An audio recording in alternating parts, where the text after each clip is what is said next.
راسی چی پگڑ سپین قرآن پا غور والولو خپل دا دین اصول دا حق کلام پا غور والولو. درنو اوریدونکو، ستاسو پام راوړو د الحاج مفتی جان محمد راشد صاحب د قرآن کریم تفسیر او ترجمه درس ته. خپل دا دین اصول دا حق کلام پا غور والولو راسی چی پگڑ. سورة بقرة او څلورم آیات. اعوذ بالله من الشیطان الرجیم. بسم الله الرحمن الرحیم. والذین یؤمنون بما انزل الیک وما انزل من قبلک وبالآخرة هم یوقنون اولئک علی هدى من ربهم وأولئك هم المفلحون. إن الذين كفروا سواء عليهم أأنذرتهم أم لم تنذرهم لا يؤمنون. ختم الله على قلوبهم وعلى سمعهم وعلى أبصارهم غشاوة ولهم عذاب عظيم. قدر من اوریدونکو، موږ تاسو به په ځینو ځایو کې یو څه تشریح کوو او څه نه څه تفصیلي خبره چې وسي ان شاء الله فایدهمنه به هم وي، زما لپاره هم ستاسو لپاره هم او د هر هغه چا لپاره هم چې وروسته بیا د ترجمه اوري، نو دا به زموږ او ستاسو د دنیا او د آخرت د سمېدو ذریعه وګرځي. خو دونه قدر خبره به وي چې کم ځای تفصیلي خبره وسول، شاید چې بل ځای که دغه خبره راسي په نورو آیاتو و نورو صورتو کې بیا دومره تفصیل باندې ونسي. نو لہذا هر ځای چې هر څومره ضروري خبره کېږي تاسو یې د پامه مه غورځوئ. د پرون په درس کې یو خبره زه یو څه تشریح کوم، تاسو متوجه سئ. هغه دا خبره ده چې موږ او تاسو ویل الذین یؤمنون بالغیب. د متقیانو د پرهیزګارانو اول صفت دا دی چې دوی پر غیبو باندې ایمان نه وړي. اوس مفسرین وایي چې غیب وایي چې شته هر هغه شی چې د سترګو څخه پټ وي، د حواسو څخه پټ وي. د انسان حواس خمسه په انسان کې 5 دي. سترګې دي، د لیدلو طاقت دی، قوت دی، د ژبې د څکلو قوت دی، او د بویولو قوت دی، او د خبرو کولو قوت دی، او د اوریدلو قوت دی، یا لمس دی، لاس تیرولو قوت دی. دغه د دغو 5 حواسو څخه چې یو شی پټ وي دې ته ویل کېږي غیب. مفسرین دا تفسیر کوي یا دا تعریف کوي د غیبو. اوس مؤمنانو پرهیزګاران چې پر غیب باندې ایمان لري نو کم شان دي، تاسو متوجه سئ. اول شی مفسرین وایي چې دوزخ دی، جنت دی، قیامت ورځ ده، د قبر حالات دي، عذابونه دي، حور دي، غلمان دي، فرشتي دي، عرش دی، بیت معمور دی، رسولان و جبریل علیه السلام دی، مقربی او غټي فرشتي اسرافیل علیه السلام، ملک الموت علیه السلام او میکائیل علیه السلام. دلته یو بل خبره هم را پیاس ول شدي چې وکمه زموږ او تاسو رجو باندې یو لفظ ډیر مشهور شوی دی، هغه د عزرائیل علیه السلام. اصلا چې موږ کله په قرآن کې ګورو او یا په احادیثو کې ګورو یا په نورو کتابو کې چې په مطالعه کې مشترازي، هغه د عزرائیل علیه السلام نوم نه دی بلکې ملک الموت راځي. دا چې عزرائیل علیه السلام خلق بولی، عزرائیل بولی، دا زما ګمان دادی، ما خدا لفظ پیدا کړی نه دی، شاید چې په نورو کتابو کې وي، خو تر څومره حد چې ما کتلی دی دا لفظ نه دی پیدا کړی. خدا ته چې ویل کېږي ملک الموت ویل کېږي. نو دا 4 مقربي فرشتې پر دې باندې ایمان درلودل. اوس د دنیا او د آخرت نور هغه احوال چې الله رب العزت ته معلوم دي، نور مخلوقات دي، پر هر څه چې موږ الله رب العزت مامور کړي چې تاسو ایمان نه وړئ هغه موږ په سترګو لیدلی نه دي. ځینې شان خو وینو او ځینې شان بیا نه وینو. دا هغه رسولان دي چې تیر سوي دي. الله موږ ته فرمایي چې تاسو پر دې رسولانو ایمان راوړئ. موږ راوړي دي. دا ایمانونه مو په ټول رسولانو باندې، د دوی پر کتابونو ایمانونه راوړي دي او د دوی پر ټوله هغه کار باندې چې الله رب العزت دوی ته سپارلی موږ ایمان دی چې دا بر حق دی او یقیني دی. اوس نو دا خبر ورسره ضروري ده چې وکړو چې یا متقیان هغه کسانو ته ویل کېږي چې د نورو انسانانو په غیب باندې خبر وي، د نورو انسانانو په پټو باندې خبر وي. د متقیانو په صفاتو کې تاسو څه فکر وکړئ؟ د قران کریم هر لفظ چې فکر کیږي داغه څخه ډیر عبرتونه راوځي. الذين يؤمنون بالغیب، متقیان هغه کسان دي چې پر غیب ایمان راوړي. الله داسې نه دي فرمایلی چې متقیان هغه کسان دي چې د چا په غیب خبر وي. داسې خو به نه وي. او د الفاظو خو تاسو هم انشاءالله د عمره د ښار خلک یاست، څه پوهېږي یا څه تعلیم مو کړي یا پښتو یا عربي. الذین هغه کسان دي پرهیزګاران، یؤمنون چې ایمان راوړي بالغیب پر غیب باندې. الله داسې نه دي فرمایلی چې متقیان هغه کسان دي چې د بل چا په پټو کارو په غیبو کارو خبر وي. دا که نبی دی، دا که رسول دی، دا که انسان دی، دا که بل څوک دی، بشر دی، هر څوک چې دی، دا سړی بیا متقی نسی جوړېدلی چې د انسانانو په پټو کې خبر وي. دا یوازنی صفت د الله رب العزت دی چې د مخلوقاتو په پټو شانو باندې خبر دی. دا خاصه دا صفت د الله د ذات سره تعلق لري. د بشر، د انسان یا د نور مخلوقاتو سره د رب العالمین دا تعلق نه لري چې نور مخلوقات چې په غیب باندې خبر وي. البته دونه کدر خبره خو حتما مفسرین او محدثین لیکل ده چې کم شان چې الله رب العزت نبی کریم صلی الله علیه وسلم تور شودلی دي او نبی په خبر کړی دي، هغه خو الله ور شودلی دي. پادس ول نبی هم په دې نو خبر چې ورسته به څنګه حالات راځي او څه به وي، څنګه انسانان به وي. کم شان چې نبی ته الله ور وشودله اخو نبی بیان کړله، خو نبی بیا هم په پټو باندې نو خبر. ساده مثالونه په وار وار او تاسو سره ویلي دي. هغه دا که چیرې نبی کریم صلی الله علیه وسلم په پټو باندې خبر وای، نو بیا نبی کریم صلی الله علیه وسلم د مکې مکرمه د مشرکینو د تکلیفو څخه وخت لا هجرت کوي، تر مخه به لا هجرت کړی وای، وختي بلا مکه پرې شوی، مدینه منوره ته به تشریف راوړی وای او هلته براغلی وای. که چیرې نبی کریم صلی الله علیه وسلم په پټو خبر وای، نو بیا به د خپل زوی ابراهیم د مرګ وخت لا خبر وای چې زما زوی مړ کیږي. کچیر نبی کریم صلی الله علیه وسلم په غیب خبر وای، نو وخت بلا خبر ورته رسیدلی وای چې عثمان رضی الله عنه په شهادت رسیږي، عمر رضی الله عنه په شهادت رسیږي. کچیر نبی په غیب باندې خبر وای، نو وختي بلا نبی کریم صلی الله علیه وسلم په دې خبر وای چې پر ما باندې جادو کیږي. دا اوس لنډه واقعیت یې رسوي ده په سورۃ فلق او سورۃ ناس کې چې پر ما باندې جادو کیږي. او کچیر نبی یقیني په غیب باندې خبر وای، نو وختي بل عادت معلومه وای چې ماته د کفارو له طرفه څخه زهر راکول کیږي. دا ساده مثالونه دي. نور تفصیل کې د اسلامی تاریخ کتابونه ځینې ډک دي. دا چې نبی په غیب باندې نه دی خبر، نو دا امکان لري زما ورونو ستاسو څخه پوښتنه کوم، آیا د دې انسان فکر کولی شي چې 14 صدۍ وروسته دی یو انسان د بل انسان په پټو کارو خبر شي؟ هغه وخت چې نورو انبیاو ته الله رب العزت پټ کارونه وښودله، په کور کې چې بچا کم سالن ایشي وو، کتغ به ایشي وو، څه به ذخیره کړی و، یو نبی ورښودل چې دا کارونه تاسو په کور کې دا پټ کړی دی، ادمو کړی دی، ادمو کړی دی. اخو الله رب العزت دوی خبروله او بیا به دوی خپل امتیان ته ویله دا چې الله هم نه خبر کړي او نبی هم څه نه دی ویلي. خو 1400 کاله وروسته یو انسان پیدا کیږي چې زه په پټو خبرېږم او تا داسې کوله، مالی دلې او پلانکۍ داسې وي. دا هغه څه دي زما ورونو چې هغه د انسان د عقل څخه پورته خبرې دي. پورته خبرې په دې معنا باندې چې انسان عقل دا فهمولای نشي، دا په فکر کې راګرځېدلای نشي چې انسان دی په غیب باندې خبر شي. نو د دې اصلاح کول پکار دي او دا د عقیدې سره متعلق او مشترکه مسله ده چې هیڅ انسان په پټو باندې نشي خبرېدلای. که څه هم د انسان په اسمانو کې وګرځي بیا هم په پټو نشي خبرېدلای، او که څه هم دغه انسان بیخي د یو چا و دروازې ته څلې بساته کښیني، خود به په دې خبر شي چې سهار ځي ماښام راوځي یا ماښام ځي سهار راوځي، ماپښین ځي غرمه، په دې به خبر شي. اما دا انسان چیرې بېدېږي، څه کوي، د چا سره ناسته کوي، دا هغه خبرې دي چې د انسان د شان سره نه ښایي.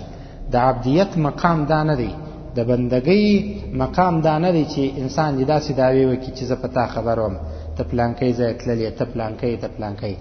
دا هغه شان دي چې د دې څخه اجتناب کول پکار دي. او زموږ په انسانانو کې چې دا خبرې ورځ په ورځ اضافه کیږي، دا د عقیدې د خرابۍ سبب هم ګرځي. نو معلومه ده چې الله دا فرمایي الذين يؤمنون بالغیب، متقیان هغه کسان دي چې پر غیب ایمان راوړي، هغه کسان نه دي چې په غیب خبرېږي. که الله خبرول خو الله خبر کړل، دا د الله اختیار دی، دا د شارع اختیار دی، دا د رب العالمین اختیار دی، دا یو وخت دی، مگر دوی خود به خود نه خبرېږي او نه دا د متقی صفت دی. معلومه ده چې کم انسان د دې دعوه کوي چې زه د نورو انسانانو په پټو حالاتو خبر یم، تاسو ته داغه تقوا او غیر تقوا، تاسو ته داغه ښه سړیتوب او غیر ښه سړیتوب، تاسو ته داغه نیکی او بدی دواړه معلومیږي. الذين يؤمنون بالغیب. دا یو څه خبره په دې آیات کې ضروري و چې ما باید کړی وای. نن راځو د متقیانو درې صفاتونه موږ او تاسو ویلي وه. پر غیب ایمان راوړي، لمونځ سم کوي، د مالو څخه چې رب ورکړي دي خیراتونه هم کوي په هره معنا باندې، هر وخت هر ځای. والذین یؤمنون بما انزل الیک وما انزل من قبلک. څلورم صفت د متقیانو دا دی. او هغه کسان دي یؤمنون چې ایمان راوړي بما انزل الیک، پر هغه کتاب چې نازل شوی دی الیک وتا ته، پر قرآن ایمان راوړي. د دې پر حقانیت ایمان دی، د دې پر قوت ایمان دی، د دې پر وفای ایمان دی. د سر څخه تر پایه پورې په قرآن کریم کې چې څه احکام راغلي دي، د هرې طبقې متعلق راغلي دي، د هر انسان اړوند احکام راغلي دي، د دې انسان به پر دا قرآن باندې ایمان وي. بما انزل الیک، تا ته څه نازلېدله. اوس نو موږ او تاسو د نبی کریم صلی الله علیه وسلم پر احادیثو هم ایمان راوړو، ځکه چې وایي وحی دوه رقمه دی. یو هغه وحی دی چې الله رب العزت الفاظ را لېږل نبی کریم صلی الله علیه وسلم ته چې د قرآن کریم ورڅخه مراد دی. یو هغه وحی دی چې هغه تلاوت سوی نه دی، په الفاظو کې نه دی، بلکې الله به امر ورته کوي، امر د الله دی خو الفاظ د نبی کریم صلی الله علیه وسلم دی چې حدیث ورڅخه مراد دی. نو پر دې دواړو باندې زموږ او ستاسو ایمان دی. او داسې ایمان مو دی که چیرې انسان په دې کې شک وکړي، دغه انسان بې ایمانه سو، د ایمان څخه خلاص سو، دا سړی کفر ته اوړي او کافر کیږي. والذین یؤمنون بما انزل الیک وما انزل من قبلک. او پر هغه کتاب باندې هم ایمان راوړي، یا پر هغه څه باندې ایمان راوړي چې نازل شوی دی من قبلک ستا تر مخه. اوس نو هر نبی ته چې هر صحیفه، هر نبی ته چې هر کتاب، هر نبی ته چې هر نوې شریعت ورکول شوی وو، که لږ احکام و که ډېر احکام و، که د ورځې ورکول شوي وو که د شپې، که په غره کې ورکول شوي وو کوه طور کې موسی علیه السلام ته، او په خپل کلي کې ورکول شوي وو نور پیغمبرانو ته، که د یوې پیغمبر قریبان ته ورکول شوي وو د پیغاماتو او دغه وحي او د احکام، او که د پیغمبر څخه به نابلده انسانانو نور ته ورکول شوي وو. پر دې ټولو باندې موږ ایمان راوړی دی. ان تر دې چې د آدم علیه السلام څخه شروع بیا د نبی کریم صلی الله علیه وسلم پورې 1,40,000 زیاتو کم پیغمبران چې راغلي دي، په هر منطقه هر زمانه کې چې راغلي دي، په هر رقم انسانانو کې چې راغلي دي، هر رقم احکام چې رب العالمین ورکړي دي، زموږ او ستاسو پر دې ایمان دی. او دا د متقیانو څلورم صفت دی. وما انزل من قبلک. د عیسی علیه السلام، موسی علیه السلام، دا څو محدود پیغمبران چې په قرآن کریم کې راځي، د دې څخه ما سوا نور هغه پیغمبران چې په شمیر باندې ښودل شوي دي، خو البته نومونه نسته او یا واقعات یې نسته، یا د هغه واقعات زموږ په یاد نه دي، یا په کتابو کې دي. هر رقم پیغمبران چې د هر رقم وحی سره راغلي دي، زموږ پر هغو باندې ایمان دی. د متقیانو دا صفت دی. وبالآخرة هم یوقنون. او بل صفت د متقیانو دا دی، پنځم صفت، وبالآخرة او پر آخرت باندې هم یوقنون، دوی یقین لري، باور لري، او دا هم باور دی چې آخرت راتلونکی دی. اوس نو زما ورونو تاسو خپل فکر وکړئ، دغه آخرت نو د چا څخه پټ سو، یا کم سړی داسې و چې د آخرت څخه دې پټ شوی وي. خو نبی هم دغه ملاقات وکړي، او صحابه کرام هم ملاقات وله، دغه څخه وروسته تابعین د امت مجتهدین و مفسرین هم دغه آخرت سره ملاقات وکړي، او دوی ورسره مخامخ سوله. ما او تا به هم یو ورځ داسې راځي چې اعلان بدلته کېږي چې پلانکی زموږ د حلقې و د ترجمې نفر وفات سو، ټکر یې وکړي، خدایي مرګ ناجوړي وه، تقدیری فیصله ده چې حتما به دا سړی مړ کېږي. اما کله اسباب غواړي کله نه غواړي، هغه الله رب العزت ته معلومه ده. خو داسې اعلانات تاسو واورېدله، بیا به هم اورئ، اوس به هم داسې پیښیږي. خو د رب څخه به دا خواست کوو، د داسې عقیدې و یقین و ایمان خواست به کوو چې الهي موږ پر آخرت باندې ایمان لرو، داسې ایمان لرو چې په هغې کې شک او شبهه نشته. وبالآخرة هم یوقنون. اوس ما ورونو که پر دې موضوع زه څه بحث وکړم، وبالآخرة او پر آخرت باندې، آخرت څخه مراد څه شی دی؟ تفصیل ته به ځکه ضرورت نه وي چې په نورو آیاتو کې بیا د آخرت ځینې شان راځي. هغه عذابو تذکره ده، د جهنم تذکره ده، د ملائکو تذکره ده، د جنتو تذکره ده، د سوال او د جواب تذکره ده، او د انسانانو د قبرو څخه راپورته کېدل، لڅ بدنونه ناسونه ته لڅې پښې او د مشکلاتو سره د قیامت د ورځې مخامخ وي، د دې یاد دی په قرآن کریم کې. هغه به پر خپل ځای باندې انشاءالله یو په یو په پوره وضاحت باندې هلته انشاءالله تعالی بیانوو. وبالآخرة هم یوقنون، دا پنځم صفت دی. اولئک علی هدی من ربهم واولئک هم المفلحون. دغه نو زما ورونو ډیره بهترینه خبره ده چې کله انسان د رب په کلام کې شک ونه کړي د ابتدا څخه، دا د مؤمنانو صفات دي، د متقیانو صفات دي. د الله په کلام کې شک ونه کړي او دا د الله کلام د متقیانو لپاره هدایت سو، لارښود سو، او متقیانو د 5 صفاتونه د ځان سره ودرلودله لکه پرون او نن چې پر دې باندې څه خبره وسوله. اولئک دا کسان علی هدی من ربهم، دوی پر سمه لار باندې دي، من ربهم د خپل رب له طرفه. اوس الله د دې شاهدي ادا کوي، الله د دې گواهی ورکوي چې کم انسانان دغه صفاتونه ولري دا د رب له جانب څخه، د الله د طرف څخه دغه انسانان ته هدایت وسو، الله دې را نصیب کړي. اولئک علی هدی من ربهم، وای دا الفاظ داسې دي اولئک علی هدی من ربهم واولئک هم المفلحون چې داغه کسان یقیني کامیاب دي. نور د کامیابی دارومدار پر دغه صفاتو باندې دي که انسان په ځان کې ودرلودله کامیاب، که دغه صفات د انسان په وجود کې نه ونو دا انسان د همیشه د ناکامۍ سره مخامخ. اولئک علی هدی من ربهم واولئک او دا کسان هم المفلحون، دا کسان کامیاب دي او داسې کامیاب دي چې الله رب العزت په جنتو کې ډېرې غټې درجې ورکوي. واولئک هم المفلحون په تفسیر کې علامه ماتوریدی صاحب رحم الله تعالی په خپل تفسیر ماتوریدی کې 4 اقوال اخستي دي د مفلحون. اول تفسیر ادا کوي چې دا کسان به الباقون فی نعم الله والخير، دا مفلحون کامیاب کسان دي چې د رب العالمین په نعمتو او د رب له طرف څخه به همیشه دوی په خیر کې پاتې وي، تل تر تله به دوی ته خیر رسیږي، همیشه ابد الاباد، تل تر تله ټول عمر به دغه انسانان د الله له جانب څخه په نعمتو کې وي. اوس چې کله انسان د جنت ته ننوتی بیا دا امکان نشته چې دی جنو د دوزخ یو ځای لا وویني. هغه یو دوزخي جنت دومره بهترین ځای چې الله رب العزت انسانان تور نصیب کړي چې کله رب فیصله وکړي چې دا دوزخي څخه عذاب سپک سي نو دا ورته وایي الله رب العزت ته چې صرف او صرف ما د جهنم څخه دروکاږه. اوږده قصه ده نو هغه خلاصه درته وایم چې ما د جهنم څخه دروکاږه نور د شي خواست نکوم. الله ورته فرمایي سیده د بل شي خواست نه کوي. چې کله راوېستل سي نو بیا چې کله د جنت دروازه او منظرونه وویني نو وایي صرف دا خواست مې دی چې ما زمي جنت دروازې ته نږدې کا، نور خواست نکوم. الله بیا ورته وایي چې نور خواست به نه کوي، دی وعده ورسره وکړي چې کله جنت دروازې ته داخل سي نو صرف وایي د جنت دروازې ته مې مازې داخل کا. الله ورته فرمایي ستا خو وعده کړې وه، نور خو د عبدیت مقام دی که نه، د بندګۍ مقام دی. انسان مجبور دی چې د خپل رب څخه د وعدې د ماتولو باوجود شان وغواړي، د وعدې د خلاف ورزي باوجود شان وغواړي، ځان معذور او کمزوري وبولي او ضعیف وبولي، نو بیا به الله رب العزت دغه ته ننباسي، جنت ته ننباسي. اوس دغه انسان چې په دې دنیا کې نیک اعمال کوي د خپلو نیکو اعمالو په خاطر الله رب العزت جنت ته انسان ننباسي. دا یو بهترین مقام دی چې الله انسانان ته نصیب کوي. الله دې موږ او تاسو ته نصیب کړي. یو تفسیر ده. دوهم تفسیر د مفلحون چې علامه ماتوریدی صاحب کړی دی هغه دا دی چې دا کسان الظافرون بحاجتهم، دا کسان به په خپل حاجتو په خپل ضرورتو کې کامیاب وي. الله رب العزت به دغه انسانان ته کامیابی په دنیا او آخرت کې ورنصیب کړي. د هر مشکل څخه به دغه انسانان ته نجات ورکوي. په هر رقم ضرورت او حاجت کې به دغه انسانان تر نور انسانان وړاندې او مخته وي، کامیاب به وي.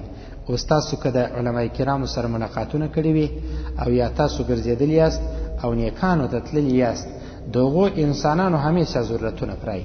موږ چې تر کومه حده پورې د لویو اکابر علماء کرامو سره ملاقاتونه کړي دي هغه پر یو سپیره ډاګ باندې پراته وي، هغه د انسانانو څخه لري وي، هغه د انسانانو څخه بیخي جلا وي، مګر ضرورتونه داسې پراوي چې په ښار کې د بل چا ضرورتونه به شاید پرانسي لکه دغه انسان چې یو ځای لري اوسېږي. او داسې نور کسان چې په نورو ځای کې موږ ملاقاتونه ورسره کړي دي الله رب العزت همیشه د دوی ضرورتونه ورته کړي دي. الظافرون بحاجتهم، دوی په خپل حاجت کې کامیاب دي، همیشه بری وړي وي، همیشه بریالي وي.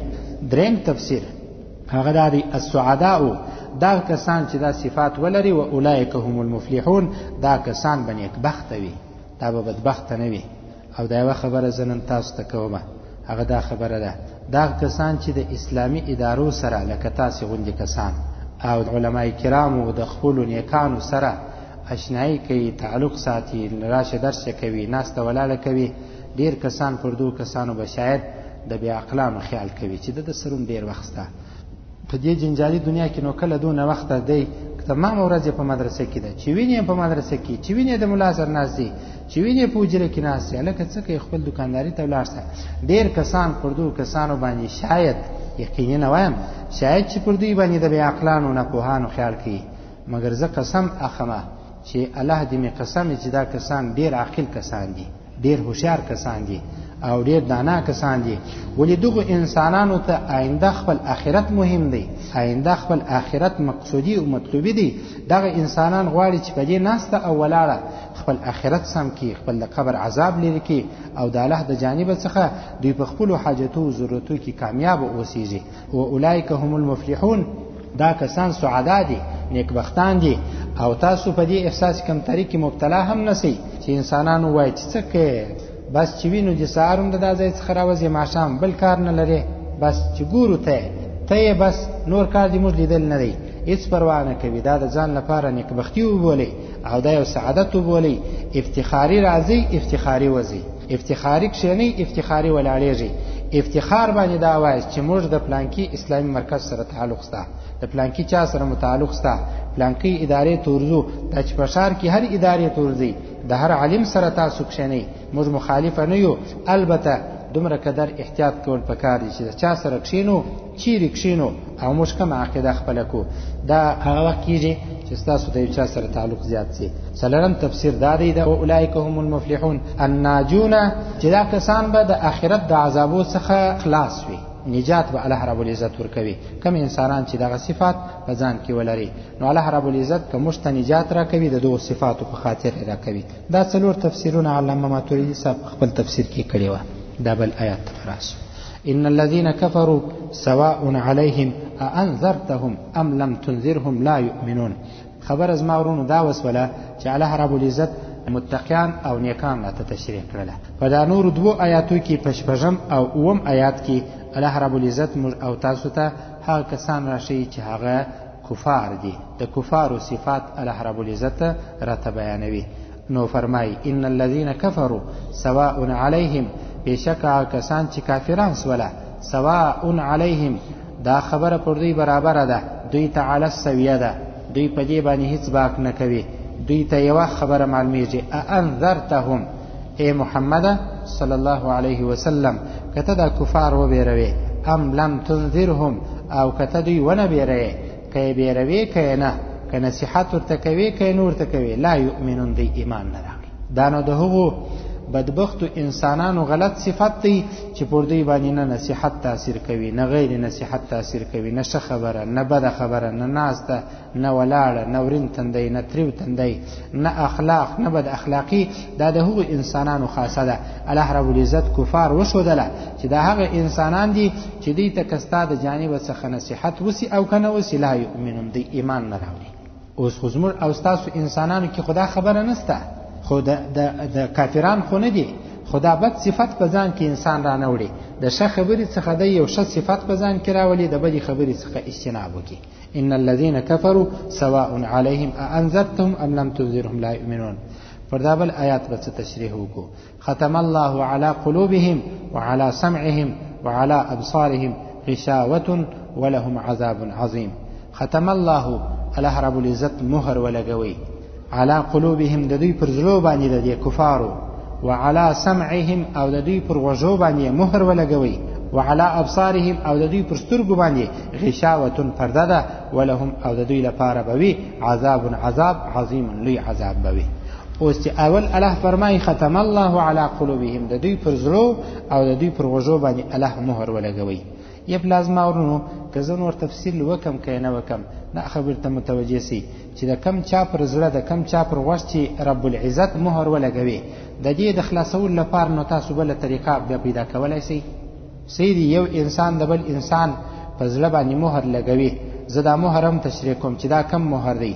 آیا هلته ټاپه ده چې داسې یکشې کاږي نو بیا هلته یو ټاپه راسي که څنګه دی؟ ویا دا هغه مهر دی چې د انسان په زړه کې نورانیت خو پروت دی، چې کله انسان ګناه وکړله هغه یو ټکی د نورانیت و د نور ختم سو، تور ټکی ظلماتی یا د تاریکی څخه ډک رالی، بیا ګناه وکړه، بیا ټکی، بیا ګناه، بیا ټکی، بیا ګناه، بیا ټکی، اخر دغه رون او ویش زړه دا پاک او سپین زړه تک تور واوړي. نو رب العزت دا فیصله هم وکړي چې نور دغه انسان وزړه ته حق نشي ورسول کېدلی. دغه مهر دی، دغه مهر څخه دی الله رب العزت موږ او تاسو ساتي. ختم الله علی قلوبهم. اوس نو کله چې الله د انسان پر زړه باندې مهر لګوي، تاسو څه فکر کوئ چې بیا په مخلوقاتو کې، په انبیاو کې، په رسولانو کې، آیا په نورو انسانانو کې، په نورو مخلوقاتو کې به داسې یو څوک پیدا سي، داسې یو اله به پیدا سي چې د انسان د زړه څخه بیا دا تاریکي لري کې په نورانیت یې ورواړوي؟ کوشش به انسان د اول سره دا کوي چې الهي د زما مبارک او سپین زړه په تاریکی باندې مرا بدلوه. ختم الله علی قلوبهم.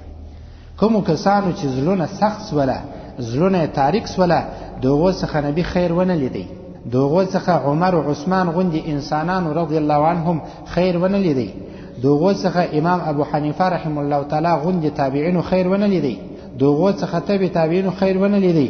تر اوس پیړۍ پورې دغه انسانان څخه هیڅ خیر نه دی لیدلی. د کوم انسانانو په زلو کې چې د نور پر ځای تاریکی رااله، د ایمان پر ځای باندې کفر رااله، او د نیکبختی پر ځای باندې بدبختی رااله، او د شو خبرو پر ځای د دوی په زلو کې بدو خبرو قرار ونیوي، ځای پیدا کړي. دغه انسانان څخه په تاریخ کې چا د خیر توقع نه کړي.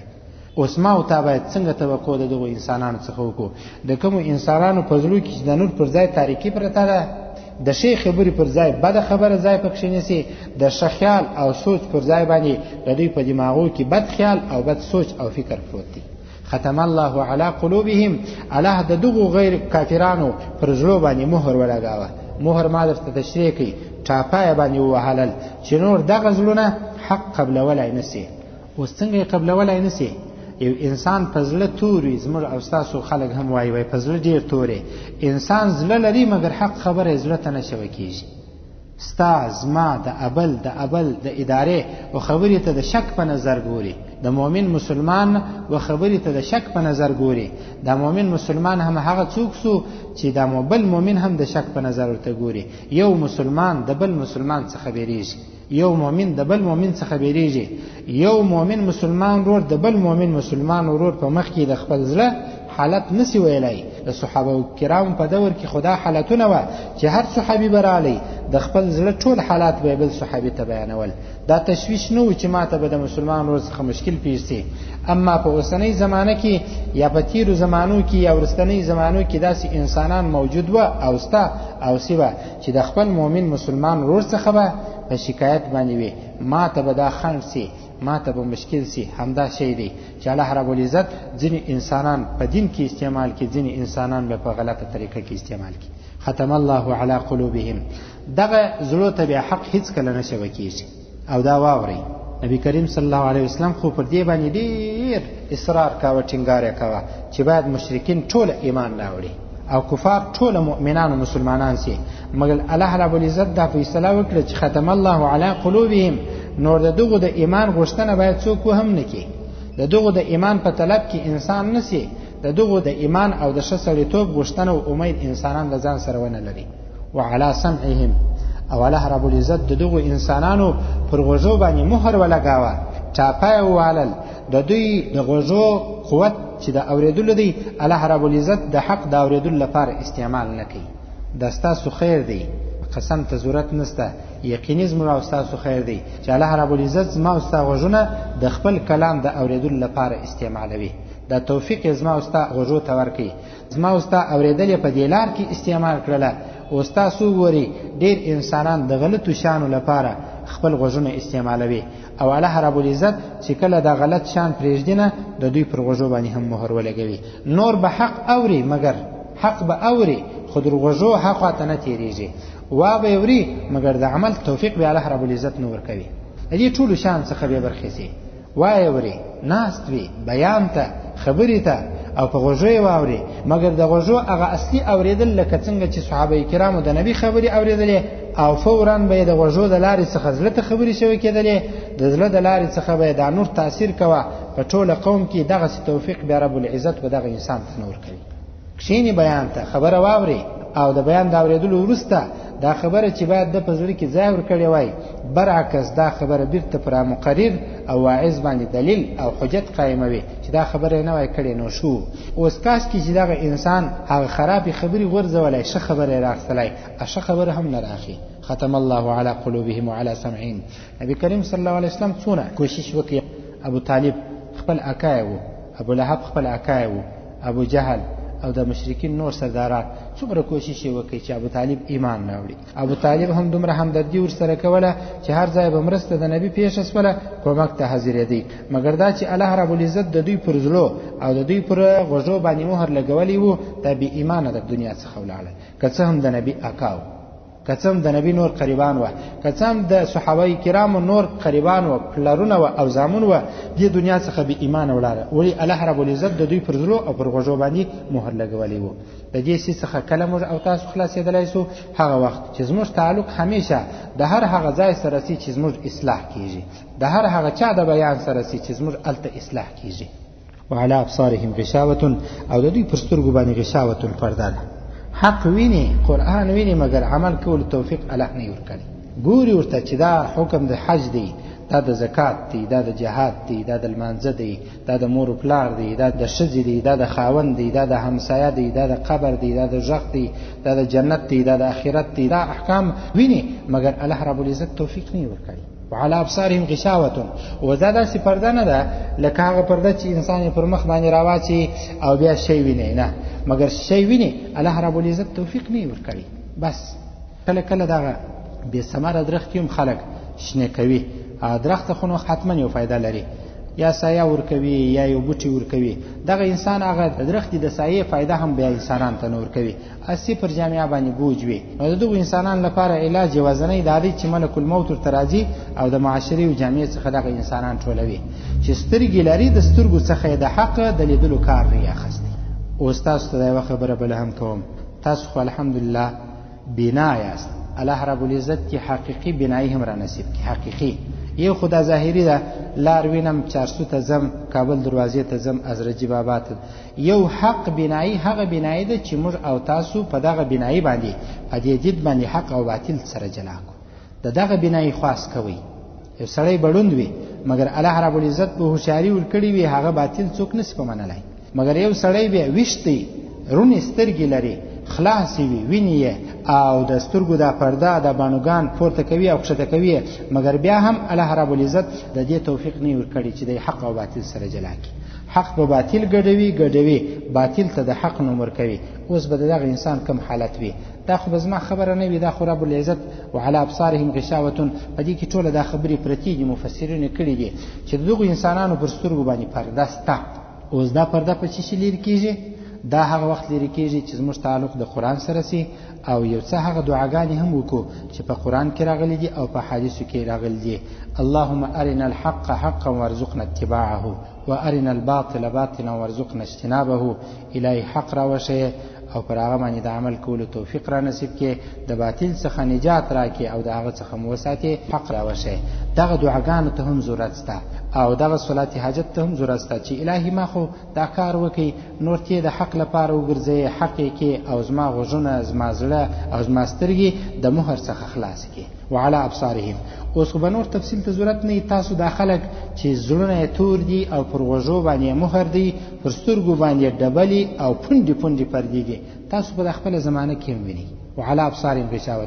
که هم دا آیاتونه د کفارو په باره کې دي، زنوایم چې دا یو انسان به کافر وي، خودونه قدر خبره ده چې یو سړی سترګې لري مگر حق او باطل نه سره جلا کولای. کمزوري صفت پکې کې دي، بد صفت پکې کې دي. دغه صفت چې الله رب العزت سینه دی بیان کړي، دا غلط صفت په دغه انسان کې سته. ولهم عذاب عظیم. او دغه انسانان لپاره الله ورته فرمایل چې په دې دنیا کې خو تاسو زما نعمتونه صحیح استعمال نه کړل، د زړه څخه مو د صحیح ارادي کار وانه خستی، د غوږو څخه مو د صحیح اوریدلو کار وانه خستی، د سترګو څخه مو د صحیح لیدلو کار وانه خستی. اوس نو اخرت کې یو د ډیر بهترین انعام زیری پر تاسو باندې کوم. دا خو نو انعام نه دی. ولهم عذاب لپاره عذاب دی عظیم، غټ عذاب دی. دا لکه انسان ته چې وای چې زیر می در باندې پلار دی مرسو، او بیا هغه سړی ته چې تازه واده کړي ورته وای چې زیر می در باندې شزه دی مړسوله، دغسې دی چې دا ډېر کارونه یې کړي دي نو الله رب العزت زیری باندې کوي او په نور آیاتو کې هم راځي فبشرهم بعذاب علیم د دردونکي عذاب زیری ورکړه فبشرهم بعذاب علیم د داسې عذاب زیری ورکړه چې هغه د انسانانو ته دردونه ورپېښوي ولهم عذاب عظیم او د دغو انسانانو لپاره به لوی عذاب وي. اوس د لوی عذاب لپاره الله رب العزت علاجونه راستول دي چې انسانان نجات ورڅخه پیدا کړي. هغه دا دی د الله احکام د نبی کریم صلی الله علیه وسلم په سنت طریقه کې او د مذهب هغه صحیح لار دا تاسو تعقیب کړئ. هغه دنیا کې به ان شاء الله تعالی همدغسې مجلس کې تاسو را باندې ګواهان چې الله رب العزت به د دوزخ څخه موږ ساتي. دغسې مجلس به بیا په جنت کې سره کوو که مړه وو که ژوندي خو تاسو یې ګواه که چیرې د الله احکام زه او تاسو د نبی کریم صلی الله علیه وسلم په سنت طریقه کې او د مذهب په اصلي مقصد او اصلي تګلاره کې را ژوندي کو او ژوندي وساتو د آخرت په ورځ به الله رب العزت د اسماء او تا په جنت کې سره یوځای کوي. الله دې دغه جماعت زموږ او تاسو اوس هم برقراره وساتي او په آخرت کې دې هم الله رب العزت موږ او تاسو سره یوځای کوي. الله رب العزت دې زموږ او تاسو دغه حلقه دغه جماعت زموږ او تاسو څخه نه اخلي. دا یو نعمت دی چې الله را کړی دی. ما ته هم زوم دا دعا کوم چې الهي دغه توفیق دې ما ته را کړی دی چې څو کسان ته د قرآن ترجمه کوو. د توفیق زما څخه ما اخلي که دا توفیق رب را څخه واخلي او را څه سلب یې کړي او تاسو په زړو کې دا دروا اچول چې یو لامه ځي د نورو کسانو په زړو کې هم واچول چې یو لامه ځي نو افسوس خو به زما لپاره دغه وي چې الهي علم دې را کړی و نعمت دې را کړی و او زما څخه د دین کار واخله. د دغه شکر گزاري د دې شکر ادا کول پر موږ باندې تر تاسو